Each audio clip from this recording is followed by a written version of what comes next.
శ్రీ మహావిష్ణువి యోగనిద్ర వెనుక ఉన్న అసలు రహస్యం. దేవశయని ఏకాదశి ప్రత్యేకం. సృష్టిని నడిపించే శ్రీ మహావిష్ణువు ఎందుకు నిద్రపోతారు? నిజంగా ఆయన నిద్రలో ఉంటారా? లేక ఆ యోగనిద్ర వెనుక మనకు తెలియని గొప్ప ఆధ్యాత్మిక రహస్యం దాగి ఉందా? ఈరోజు ఆ అద్భుతమైన రహస్యాన్ని తెలుసుకుందాం. ప్రారంభం. హిందూ సంప్రదాయంలో ఆషాఢ శుక్ల ఏకాదశి ఎంతో పవిత్రమైన రోజు. దీనినే దేవశయని ఏకాదశి లేదా హరిశయని ఏకాదశి అని పిలుస్తారు.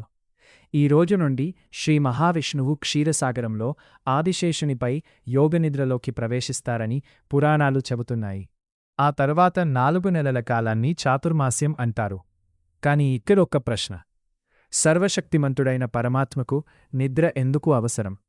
యోగనిద్ర అంటే ఏమిటి? మనం నిద్రపోతే ప్రపంచం గురించి తెలియదు.